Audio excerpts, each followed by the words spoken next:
about a Mountain West school getting Penn State with the a 6th bye? seed. That's tough. So we're gonna have to. Boise State's gonna have to play Penn State first game in the quarterfinals. I mean, You think it's a foregone conclusion already? We'll see who they play. If they, Yeah, I let's guess see if they who put Penn State Bama in, gets. if they put Bama in at the 11th seed, I'm gonna be irate. Be so pissed.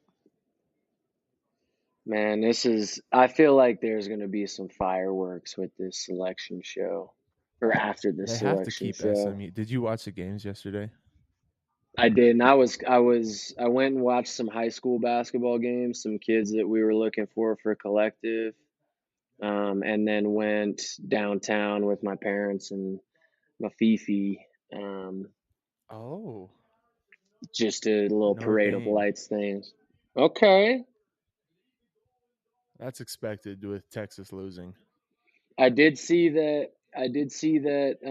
Arizona State smacked SM or Iowa not. State. I guess they smacked. Yeah, they did smack Iowa State. It was But then I bad. saw Clemson. Clemson won on a game-winning field goal. Dude, that was crazy. SMU tied it with 16 seconds left, and then Clemson had a 41-yard kick return, a nice little 20-yard pass, Yeah. ish pass. And this kid bombed a 56-yarder, a freshman. Longest, it has the longest walk-off field goal in a conference title game in college football history.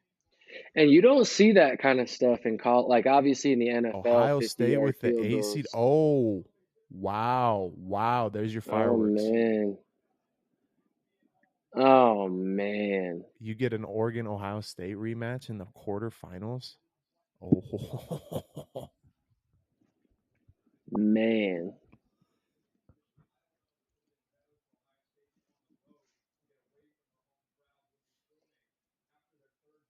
Dang, This Kirk, is that was cold. Did you hear that? I don't have Are this. you I don't watching have it? the sound on. Yeah, I don't have the He said sound Kirk on. Herbstreit just goes, man, I would have thought Ohio State would have want to go on the road to get away from their home crowd so they don't hear all the booing after they lost to Michigan.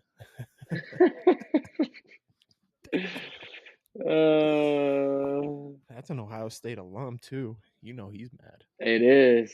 It is an Ohio State Come alum. on. Do not put Bama in. Do not put Bama in. I'll be so mad. 9 seed's going to be Tennessee. Yep, Tennessee's going to Ohio State. Tennessee, yeah. Indiana's going to go to Notre Dame. Watch. I know that next one is going to this I'm interested to see who gets snubbed. It's going to be, I hope it's Bama. I keep seeing though, like, and I kind of agree with this. Bama's too big of a brand, bro. They're gonna find a way to weasel Bama in there.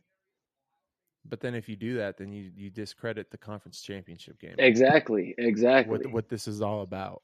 Exactly. That's why I'm so happy Clemson won. But you want to know what? You want to know what else? The NCAA doesn't care about conference. At the end of the day, the NCAA does not care about this criteria. They care about this. I told my dad last night, I said, if the NCAA or if the college football selection committee cares about what the fans want and what the trueness of this game, they should look at Twitter right now, and everyone wanted SMU in. I think they're going to get snubbed, man. Unless they get picked right here. No, this is going to be Indiana. You think so? Yeah. Because, well, no. Who else are we missing? Yep, it is. Indiana. That's coming.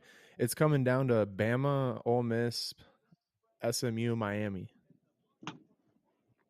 SMU's not getting in. I guarantee it. But they said, they did say that these guys could move. I don't know. Come on. Don't do it. SMU's not getting in, dude. I promise you they're not getting in. SMU was a bye game. They were a bye game last week. Yeah.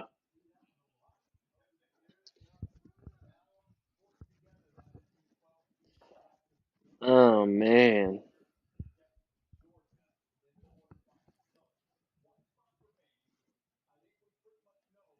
I'll say this as well. Oregon going They had to undefeated do that. right here. Yeah. Yeah, they just had to do that. All right, ESPN, we get it. You love Alabama and the SEC. Yeah, exactly. You just love it so much. Gonna have to prove the numbers here right now. God But I'll damn. say this, Let's put that Oregon Oklahoma game up. Oregon going undefeated playing in the Big Ten, I think is very impressive.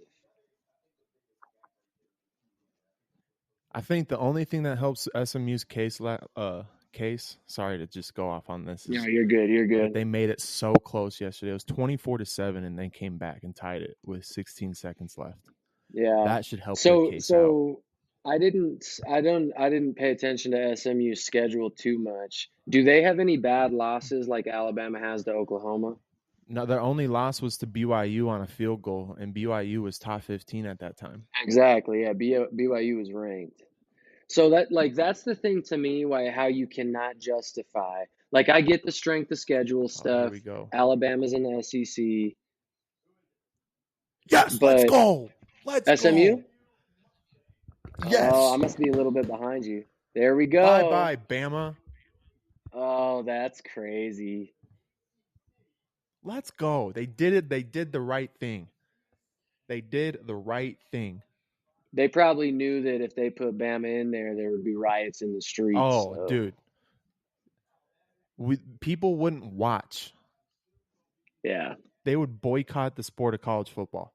Like, I think, too, they put in after every game last night, they were talking about that. Like, all the analysts, after almost every Talking about single what? game, after this SMU Alabama thing. Like Yeah. after the ACC guy, they had a Bama quarterback, an old Bama quarterback who's won for them, and he was like, if they do this, if like that's just a detriment to college football. Yeah. Let's see what Nick Saban has to say here.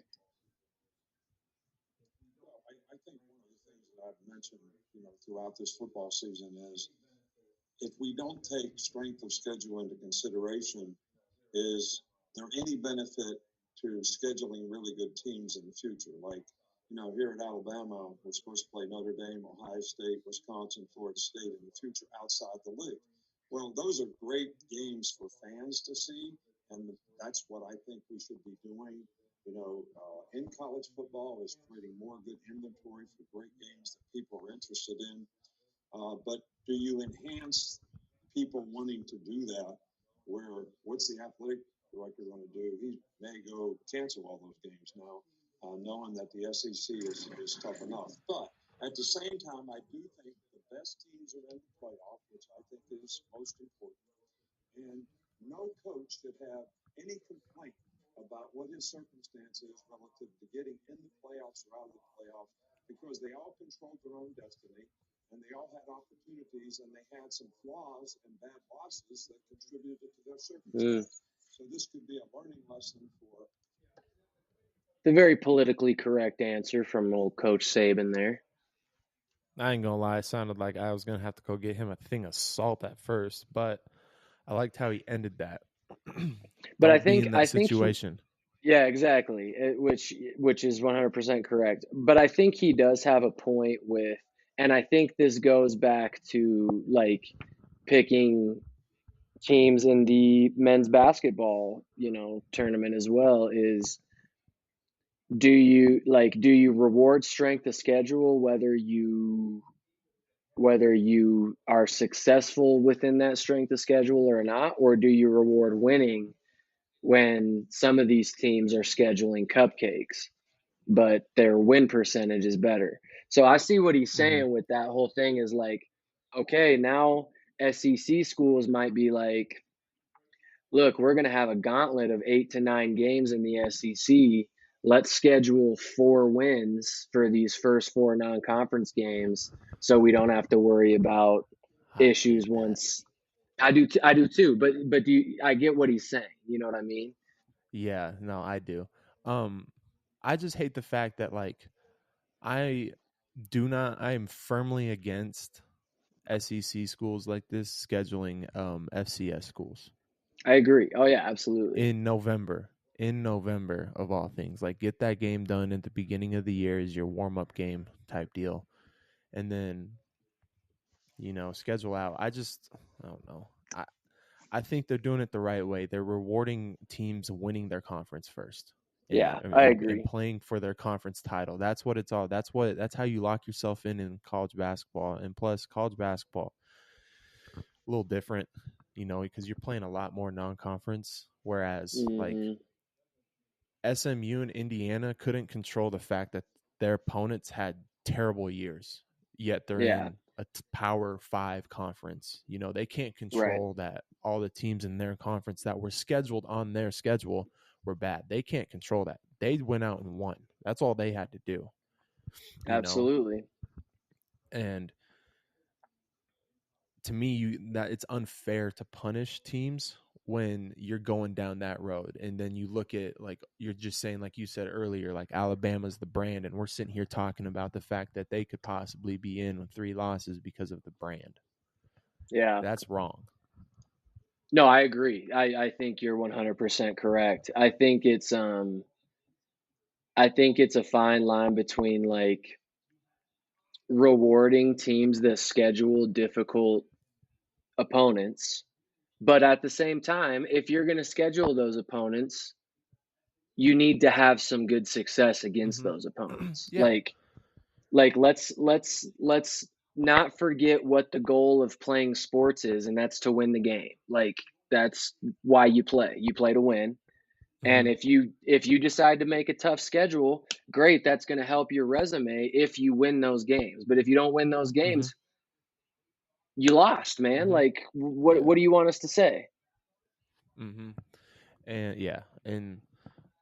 I think it's this 12-team deal is like perfect because I'd rather be talking about someone said it yesterday. It was like, if you're talking about this 13th ranked team like Alabama, they could potentially win, but this is a down year for Alabama.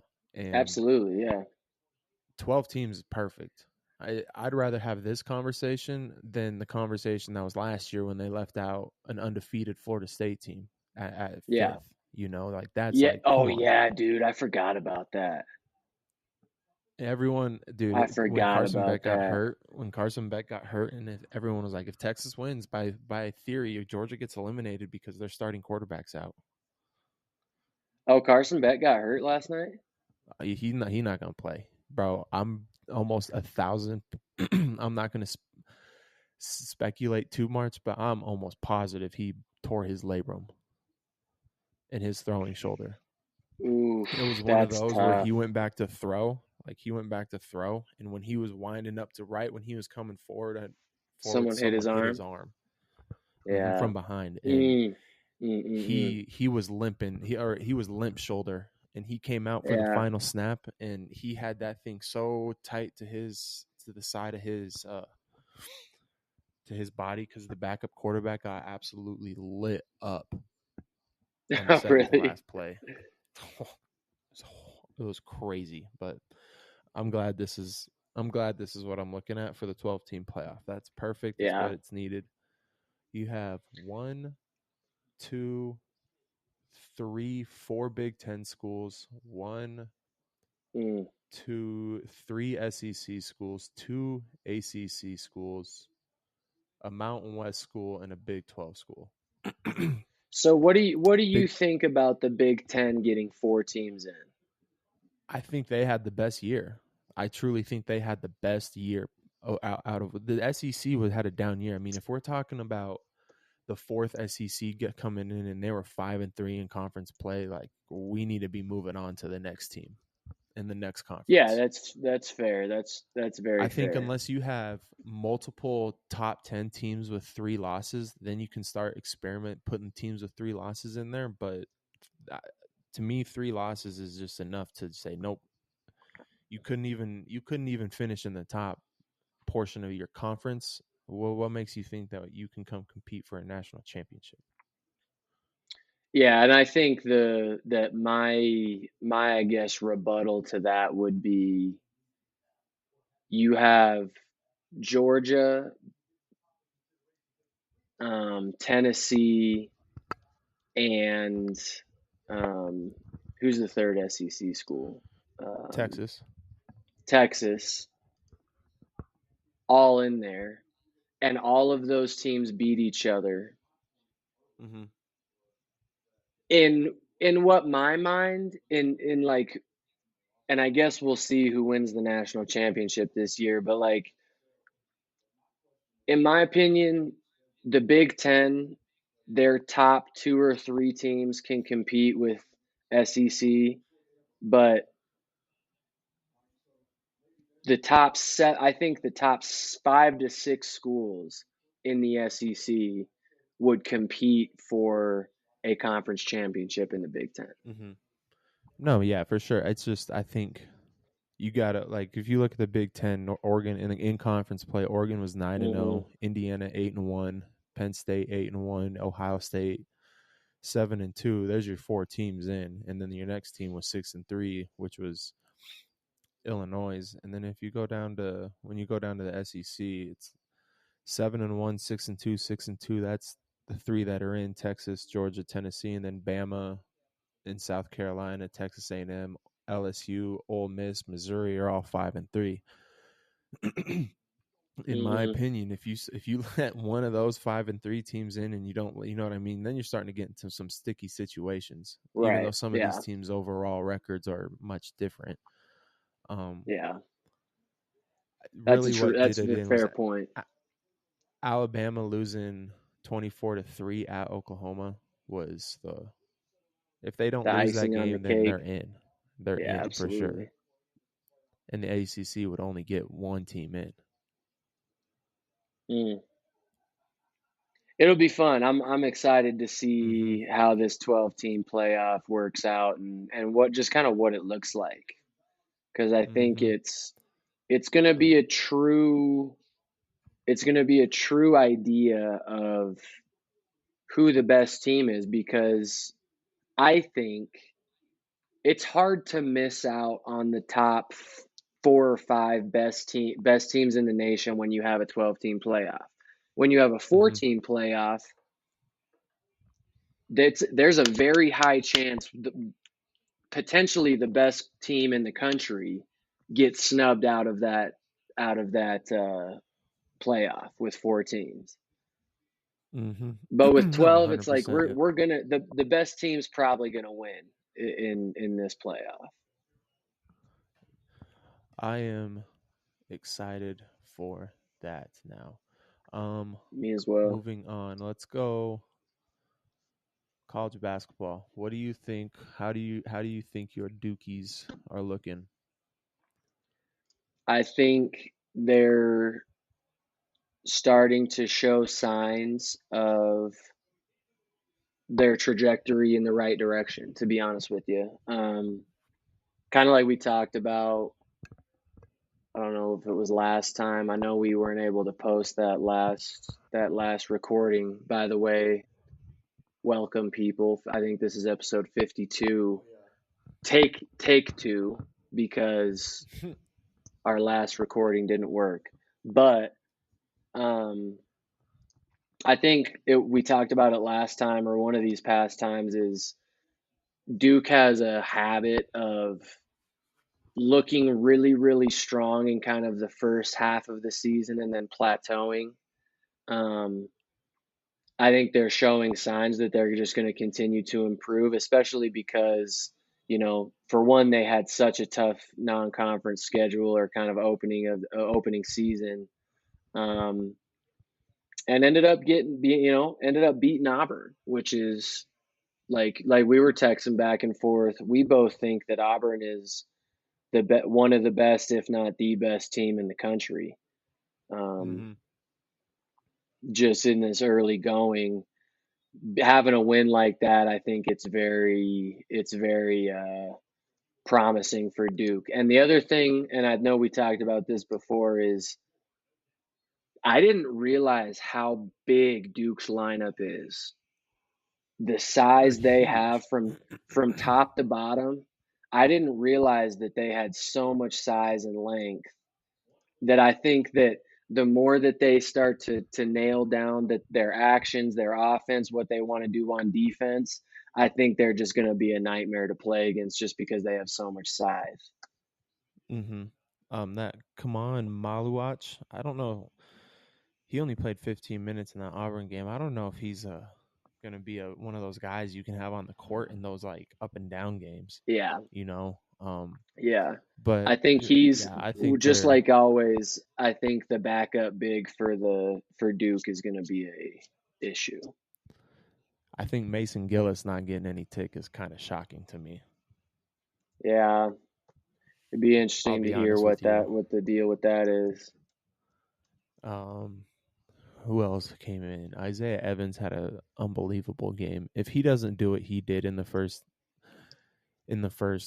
half, I don't know if Duke wins that game. Yeah, I mean they needed every bit of what they got, you know. Yeah, for sure. Con Knuppel, pretty poor game. Only 6 points. Yeah, they're pretty good, dude. I'll be honest with you, they're pretty good. Yeah, I think Go ahead. No, go ahead. Go. I was going to change to Auburn. Oh yeah, just real quick. I think Duke, they have the roster to win a national championship this year. I think it's all going to ride on how much progress Knuppel and Cooper Flagg make of just being able to be that guy, and how consistent they can be defensively. Because I think if they can lock in on the defensive end, it's going to be a long night for whoever steps on the floor with them. Mm-hmm. Oh, I agree. I just think their age is going to catch them. I agree. I think they're gonna hit a team that's just older. Cooper's a good player. His age shows in big moments. And I think the thing I noticed in the Auburn. Sorry, go ahead. I keep cutting you off. I just think he's gonna. I think that's just gonna be the thing that's gonna catch him. And the thing I noticed, especially in that Auburn game, I know he had a really good game. Like, what were he had like 22 and he had 22. He filled 11 and 4 assists, 3 steals, 2 blocks. He didn't have any turnovers that game. Like, he filled it up and played a fantastic game. Like, don't get it twisted of what I'm about to say. But the thing I noticed with him was Auburn was starting to cut into the lead and make it close and make a little run. And there was 3-4 straight possessions where Cooper Flagg maybe touched the ball once. You know, like he was getting real passive. And I'm kind of like, your boy Knuppel is struggling, like straight up struggling this game, not playing good at all. You're kind of the guy that they need to take some charge, and he was being very passive, that it was kind of making me nervous. And luckily they turned it around and were able to get that win. But there were moments there where it was kind of like, why is this number one recruit in the country not just dogging these dudes right now, especially when Duke really needs it? Is he a generational talent? Yes, I would say yes, because of the reads he's able to make already at 17 years old. That's fair. Like think about this, dude. We were saying Auburn is the best team in the country, and a 17-year-old filled up the stat sheet against who we're calling the best team in the country. Yeah, no, do you think he is? Like 7 generational talents in the last 7 years, and every single one just goes blah in the league. Yeah. You know, I don't want to press that button until he played well against Team USA. He did all, like, I think that's unfair for that to be on a 17-year-old. Like I told my dad, I was like, They're looking for their next LeBron. Every year they're looking for their next LeBron. Well, you're not going to get another LeBron. I'm sorry. You're not going to get another player that's just going to come straight out of high school and score 20 plus in his first game and average 20 plus his whole entire career, not have a season lower than that. You're not going to get that ever again.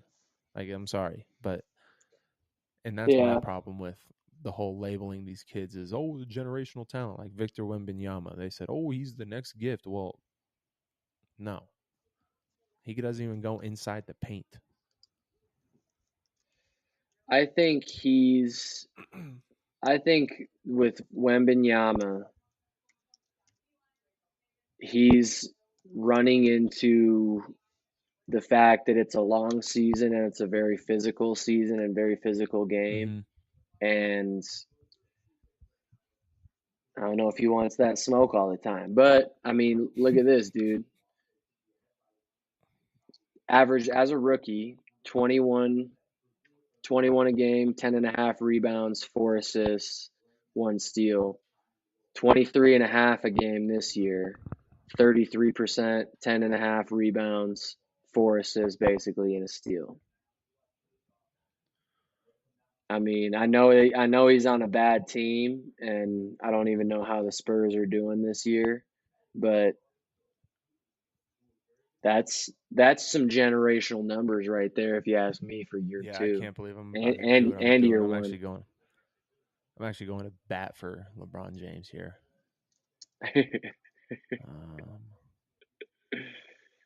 I want a list of their seasons. Okay, here we go. When did he get drafted? 03. You're a Brown guy. 03, yes, sir. So he came in. What was the Spurs record last year? Oh, it was abysmal. I can't remember what it was, but because when I know where you're about to go with this. The year before Braun came in the league, the Cavs were 17-65. Braun come in the league, rookie of the year, 35-47. Second year in the league, 42-40. Third year in the league, 50-32. Won his first round playoff appearance, and then from there on, it was just playoffs. Mm-hmm. And then he left, and then when he left, see, I can't believe I'm doing this right now. Like, I can't. I love to hear it. I'm keep going, please. I'm just saying, you're not gonna do not ever compare these young cats to the old heads that we grew up watching, because it's different. And yes, that sounds like one of the old guys that's being like weird about the game or whatever, stingy about it, but it's true. LeBron James is like the last guy since Kobe and MJ. Like, that's those 3. I think you're right. I mean, as far as, I don't know if any player has had the extensive impact on immediately, whether they're on the or in the organization or not, like if they leave, no one's had the major impact like LeBron has, where like they go from being a title contender with him to being absolutely nothing without him. I don't know if any player has had that effect on an organization like him that I can remember. I think JJ Redick's finding out how tough that job really is. Good God, dude.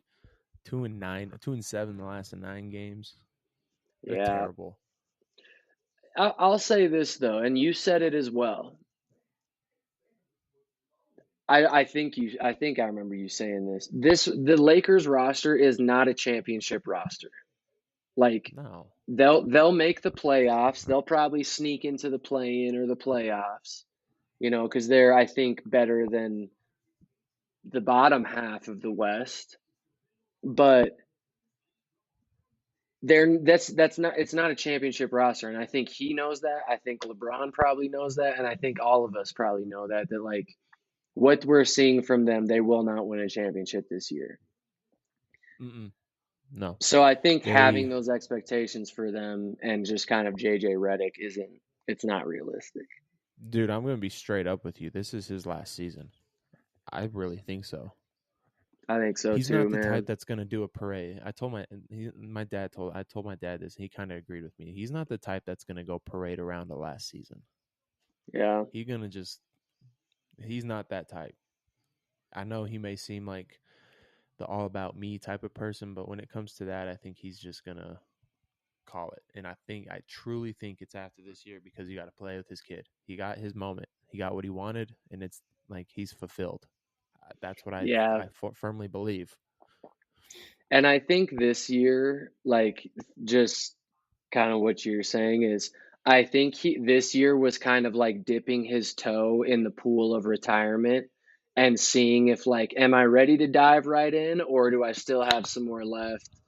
And I think you're right. He's seeing this year, and we're seeing as kind of just people watching that, like, Father Time has caught up to him a little bit. Not that he's not putting up fantastic numbers still, but he's not the same. Like, I saw a compilation or a little stretch of a game that someone put on Twitter or something where, like, he's literally on both sides of the floor, offense and defense. He's like barely making it across half court. He's a body out there. He's just a body out there sometimes.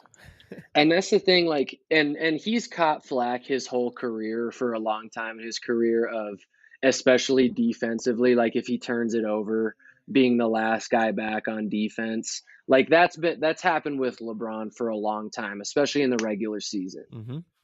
But you haven't really seen in his career where he's literally like, he looks slower out there. He doesn't look athletic as athletic. He doesn't look as explosive, and he just kind of looks like a shell of himself a little bit. Yeah. But what's so funny to me, before you say what you're about to say, what's so funny to me is he'll have a game where he like the other day, didn't he have like 8 points or something like that at the end of a game? 8, and then he went to the free throw line and got his 10. And then, but then, like the game or two after that, drops 33 or something like that, and is the best player on the floor. I know, it's crazy. It's weird. The Warriors need to cut ties with old Stevie boy. Why you say that? I know you felt this way for a long time, but he rotates off script, not off feel. He has no feel as a coach. So he plays people that it's like, bro, why are they playing? They need to go get another piece, though. When DeAnthony Melton tore his ACL, that hurt. He was kind of like that glue guy, and then once he kind of got hurt, this is when the struggles started happening. Mm-hmm. And we've lost 1, 2, 3, 4, 5, 6. We're 1-6 in our last 7 games. Mm-hmm. I remember seeing that. Mm-hmm. And then it's interesting how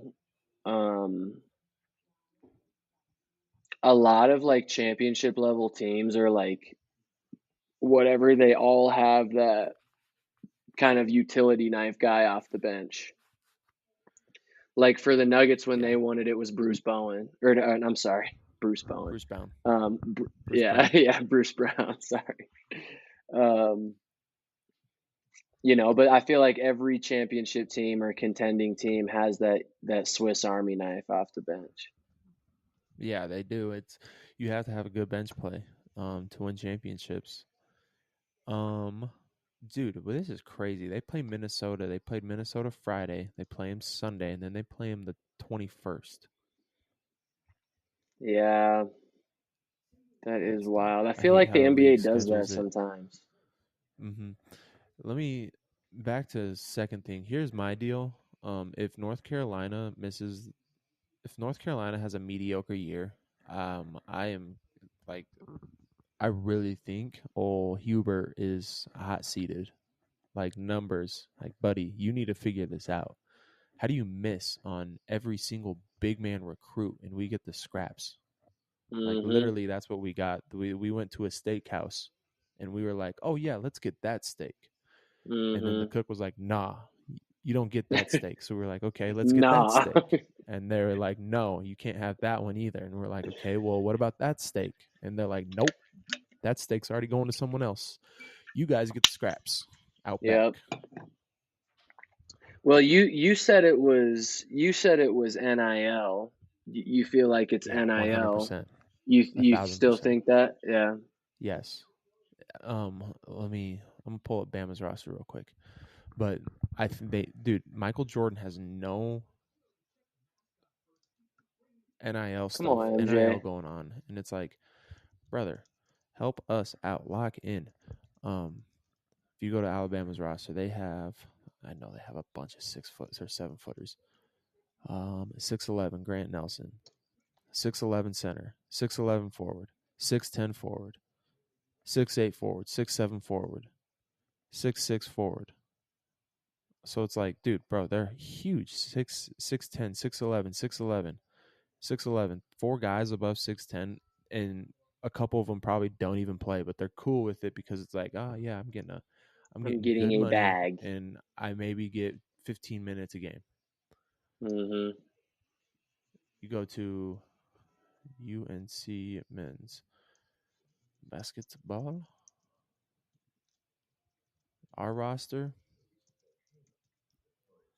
How tall are we? God bless. We have one tall guy, and he's so bad. Where is he at? Jalen Washington, 6'10", Yeah. and then one of our main big guys, Van Allen Lubin, 6'8", Jalen Withers, 6'9". Where's that's it? Like, there's our big man, 6'10", James Brown, but he don't play. Ty Clyde, a big man, 6'7". Like, we Yeah, missed on that's everything. which like that's good size, but like if your bigs are 6'7", Not in the 6'8", ACC. I know, exactly. That's exactly my point. Like you're seeing, I mean, going back to what we talked about, you compare that with Duke's roster. Duke Duke, their shortest starting player is 6'6". Mm-hmm. Like they start Like, 6'6", 6'7", 6'7", 6'9", whatever it is, like I don't know what it is, jeepers. but it's crazy. I'll pull up a couple stats for you. Somehow we lost by 3 at Kansas. I don't know how we pulled that off. So when we played Auburn, Janai Broome looked like a absolute bully out there. 23-19. We gave up 11 offensive rebounds, had 7 offensive rebounds. Rebounding was 42-36. Normally we're the offensive rebounding team, but that's a team that was bigger than us. All right, let's go down to Michigan State, another team bigger than us. Box score, out rebounded us, 37-29. 8 offensive rebounds to our 5. That's 5 offensive rebounds for North Carolina. That's And that's new. what North Carolina does. That's That's how our they bread and win butter. games a lot. Yeah. That's how Armando Bacot was the all-time leading rebounder in Carolina history. And then you go to Alabama, 40 rebounds. Oh wow. Never mind. Okay, I'll backtrack that. 15 offensive rebounds to 8, but like still we got smoked. 5 of 28 from 3. So what's going on is when these teams are knowing that we have no big man presence, they're able to extend out on our guards more because they're like, oh, well, we're okay with getting beat off the dribble because we know these little guys attacking the rim. We can defend the rim. Yep. And let me ask you this. If that's your size and you're playing a team that's bigger than you, much bigger than you, and you're switching 1 through 5 on the ball screen, is that smart? If the other team is much bigger than you? Yes, and you're putting your 1 and your guard on a 6'10" guy who RJ Davis is 6 foot. Yeah. I mean, so like I think you can use switching defenses for a multitude of different reasons. And one of them, like for me, is if you're bad on dribble penetration, especially on ball screens, like your ball screen coverage is bad, switching helps you just kind of keep that ball in front and keep it out of the paint. But to Mm-hmm. your point, like if you're going to switch 1 through 5, you have to assume, especially at the college level, that teams are going to catch on to that. They're going to roll your guards into the post, and then you're Mm-hmm. going to have rotations out of that, whether it's a double, whether it's a warrior switch where they find a good time to switch back once the ball is on the opposite side of the court or whatever. Like there's ways around it if you feel like switching is the best way to do it. But no, to answer your question, if you're undersized, no, I'm not going to switch 1 through 5 probably. We Michigan State in the end we made a run. We made a huge run towards the end of that game to tie it. And in overtime, I don't know why we started switching that, and Michigan State recognized it. And so what they would do is they would let the switch happen, and the guard would drag out the big man, and then kind of reset it and pull the big man out. And then they would specifically attack either going towards the big guy who had the guard on him, feeding him in the post, or they would try and get the big man downhill off the dribble and then throw a dump down pass or a lob. And it was like Mm-hmm. every single time, and there was no adjustment. I'm like, yo, we are getting murdered right here. Why are we still doing this? Mm-hmm. And I think that's part of kind of like you're saying with Steve Kerr is when you've coached the game or when you've seen the game at a certain level and you're kind of in charge, like as an assistant, we're in charge of Scouts and all that stuff. here's game plan A. Here's what game plan B is if game plan A doesn't work. Like that sounds like to me North Carolina didn't have a game plan B. Like they didn't have adjustments ready to go. And that's part of the coaching staff's job. Like that's not on the players. At the college I truly level, think yeah. I at the truly college think they just level, pulled that out of their hat. yeah, players win games at any level, but at the higher level you go, every player's a good player, right? Like Mm-hmm. everybody can play. So those adjustments and those game plan things, they matter that much more because the playing field is a little bit more level. Yeah, great point. We'll see. It's a new team. We're without a big man for the first time in. I think I texted you that. I was like, think Mm-hmm. back. I can't This is even the first remember time the in a last time, bro. long It's like time. it's Sean May, and then you had Tyler Hansbrough, and then you had like Kennedy Meeks, Luke May, Garrison Brooks, Armando Baycott, like Baycott, Brady yeah. Manick. Dude, just big men that were outstanding. And then now all of a sudden it's like, Yeah. what happened? Well, here, like I'll throw this out as well. Their best player, RJ Davis, is shooting 35% from the field and 24% from the 3-point line. Like if Yeah, your he's best, pulling especially in today's world, like in today's basketball, I feel like today's basketball is all about efficiency. If you can be a mm-hmm. scorer, but if you're not an efficient scorer, like coaches can kind of see right through that, or scouts can kind of see right through that. When I had a your feeling. top player or when your leading scorer isn't efficient, that means probably Nah. your whole offense isn't very efficient. Mm-mm. I had a feeling he was gonna have a iffy year because Marcus Page had a great junior year, like crazy junior year. Came Mm-hmm. back senior year. I mean, granted, he broke his hand early, but then had a mediocre-ish like senior year season. Came alive in the tournament, did his thing. But Mm-hmm. Joel Berry did the same thing. Had a great junior year, and then his senior year was just bleh. Yeah, it's weird how that happens. But moving last thing, I'll just ask you real quick before because I don't know what else to talk about. Any surprises with the first weekend of RMAC basketball or early on with these guys' records?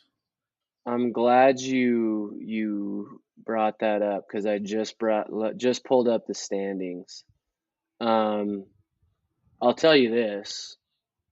It's wild seeing CSU Pueblo at the top of the RMAC right now. I granted they're tied with 3 other teams, Regis, Mines, and Metro, all at 2-0 in the RMAC. But they're 7-1. Metro's 7-1 overall. Colorado Mines 6-1 overall, and Regis is 4-4. If I remember right, Regis had a pretty tough non-conference schedule. So I think we'll start to see them win a lot more games, kind of putting them together. But the big one for me that's kind of crazy is Westminster being as good as they are. They were bad last year. They were really bad last year.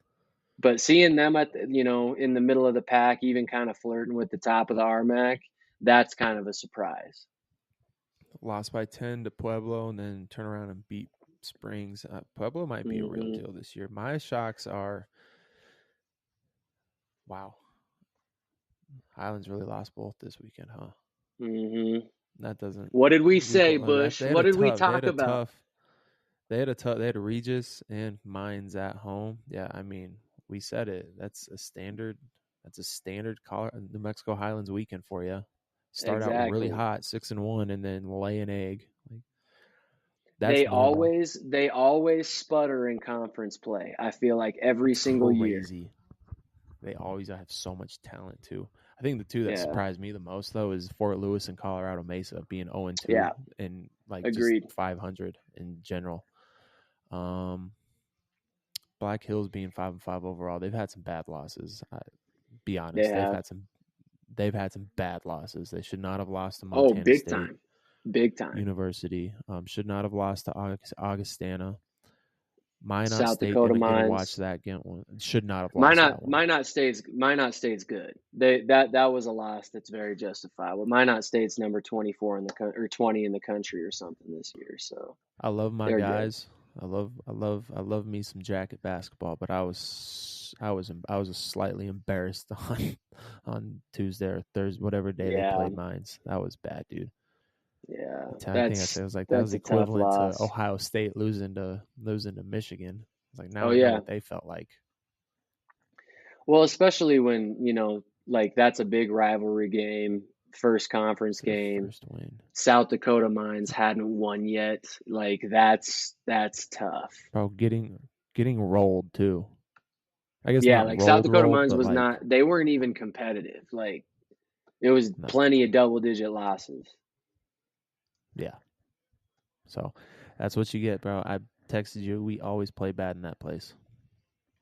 We do indeed. You're right. I experienced it myself firsthand when I was playing there. We always struggled to beat them at their place.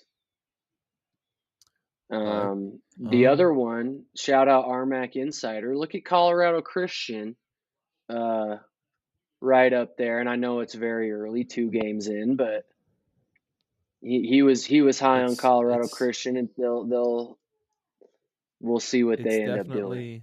It's definitely stock to look at, but I'm not buying it yet. Yeah, I'm not either. Sorry, RMAC Insider. Just not quite yet. Give me a couple more weekends. Seen too many things. Yeah, we've been around the RMAC too long. Like we've seen too much. Some things just don't change. This is one of those conferences where some things just don't change. They may change for a year, but then it goes back to normal. But they'll usually go back. Yeah. Like, have you watched you watched much RMAC games? I haven't had a chance to, just doing these announcing and stuff. Next week I'll be able to watch some games. So it throws me off that it's on Thursday now. It throws me off. I know it's such a change. We've been so accustomed to Friday, Saturday. You guys, if any players listen, anyone who's involved in the RMAC, you guys are the luckiest sons of guns. Just eat it up, because going back to back from let's see. Going back to back from when, here's a good one, when we had to The play worst, Westminster and Dixie State, one yeah. end of Utah down to the other. Or there's also this one. There's the Shadron State and whoever Denver whoever they're grouped with in the Denver area. That's always brutal. That was stupid. Ridiculous, dude. You could never win with the scheduling because everyone was complaining about the schedule. I remember going into Shafe's office and looking at it, and he's like, "Dude, you just can't win with this. You just can't win. You can't. Yeah, Well, everybody has a trip where they're like, "Oh my God, this is going to be the worst trip of the year." To be honest with you, the schools that have it the best are the schools in the Denver metro area. No question. They have it the best. It's 4 hours. There's no doubt about that. 6 hours to Spearfish. Western to Spearfish is brutal. Western to Durango the only bad is brutal. The only bad trips that the Denver schools have are out to the Utah school, Westminster. Mm-hmm. That's the only bad trip. We were driving up our little bus. It was a bus to fill one team. One team could be in there. Little bus drivers hauling ass. Oh yeah, dude. This mountain, Wolf Creek Mountain, and you look over the side out your window, and it was like, yeah, hey, focus up there. Yeah. I would not that like one. That. Driving to Durango, you're driving like by Ouray over there and by whatever those other mountain towns. Yeah. You're literally on the side of a cliff. On this, I don't like it. On this huge bus, you're literally like weaving through the mountains on the side of a cliff, looking over the edge like 300 feet down. It's ridiculous. You throw that music in, and you just look up, and you don't look. Yeah, you don't look down. Maybe send a text to your parents. Say, "Hey guys, I love you. I'll text you when I get there." Hey, it's snowing through these mountains through this mountain pass right now, and this bus driver is going 10 miles per hour over the speed limit. We had to go. We left Durango in vans one time. It was Bino was driving and Shafe was leading the way. And me and Ben wanted to make it home so bad. Like, I did not want to find a hotel and stay somewhere in the middle of the night because, one, the hotels that I was finding was like, no, sir, these are outdoor rooms type deal. Like I'm not like bed bugs. Yes, and Shafe calls us on the phone. He goes, "Hey man, like, you sure about this?" I'm like, yes, we're pushing through. Ben's like, "Come on, man, we're pushing through." I said, "Hey, look down on your jacket. What does it say?" It says Western Mountaineers. I said, "We're mountaineers. We live for this. We are mountain This is what we do. We will make it through this." Yeah. And I talked him up into it. He's like, all right, let's go. Yeah, it would be nice to wake up in my bed tomorrow. I'm like, absolutely, let's go. And absolutely. That's the spirit, Shafe. We were going up a mountain, and it was one side was plowed and our side was not plowed. So Ben we'd be going on to the oncoming traffic side just so we could drive and plow in the nice road. And then when we'd see headlights move over, man, what a time in D2 basketball. Gunnison, Colorado. You gotta grind it out. I wouldn't trade that experience I wouldn't trade that experience for anything else. Like, almost blowing the brakes out on the van coming down the mountain going to Denver. Yeah. The pass, I can't even Monarch Pass, dude. I was going down. I was tapping the brakes, doing exactly what everyone said. Hey, don't ride the brakes. Don't ride the brakes. Just tap them. I was like, all right, I'm tapping them. You gotta go on that lower gear, man. You gotta put it into into low. No one said, hey, put it in 3. Nobody, not a person. So I was like, all right, we're putting it in drive and we're going. Shafe hauls ass, and I'm like trying to stay with him. Yeah. And I pull out to pass a semi, and I tap the brakes to kind of like, slow down. I'm like, oh man, I'm going pretty quick. And then all of a sudden it's just like, you get that speed wobble, huh? Yeah. Holy shit. Yeah. I'll tell you what, it shook the van so hard. Like, Jackson Airland's head was bouncing off the window. Like, he was asleep, and it was like bam, bam, and like he woke up. He's like, "Dang, Bush, like, what's good?" Yeah, you get that speed wobble. You hit that brake. Ben turned around. He's like, "Boys, I'm serious. Text your mothers that you love them. Yeah. I don't know if we're gonna get out of this one, dude. I don't know Man. how we did it, but that was scary. I was just like tapping. Then we stop, and I told Shafe, I'm like, bro, you can't be going that fast down the mountain. He's like, why, man? I was like, bro, my brakes about blew out. Like, Shafe's like, "You're probably supposed to done put it in 1,000 3." times. And I was like, he's like, you're supposed to put it in 3. I was like, hey, you guys just hired me. I've never driven this mountain before. Thank you for telling me before I almost died. Got to put it in that low gear, man. When you're in those mountain passes, got to put it in a lower gear. It'll do the work for you. I didn't like that. That was a scary experience. Well, and you guys, I mean, you guys were always driving through mountains, regardless where you were going. The year before I was there on the bus, I guess someone didn't tighten the bolts on the rear tire on the bus, and when they were going down the mountain, the bus driver looked at Shafe and he's like, hey, Brad, that doesn't look right, does it? And you could see the hubcap just like going in and out, and all of a sudden, like, they kept going, and then all of a sudden it was just like doo-doo, like just bumping like crazy. The wheel fell off. Are you serious? Yeah. The bus driver was like, goodness. I guess the bus driver was like, yep, not doing this no more. I'm done. They were going to play DU. They had to call DU and be like, hey, we got to move the game. We were waiting for vans. We got to move the game back, or else it was either like cancel the game and pay a stupid fine, or, you know, do what you can. Mm-hmm. And where were we going when we had our mishap going to play DU? We never scheduled DU again. When was that? My first year there in 19. At Western? Yeah, we went to go play Denver. A year after their whole really? incident when they went to go play Denver. Yeah, Bino was telling me about that. He's like, bro, this is creepy. That's wild, That is dude. weird. I was like, man, you guys should just stop scheduling Denver. Maybe you Yeah, guys it should must stop be scheduling the place. curse of Denver University. Rodney Billups has a curse on y'all. Okay, story time's over. That's all I got. That's all I got too, man. That's good stuff. Yeah.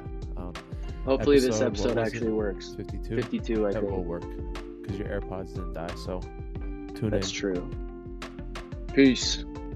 I don't know why I threw the horn.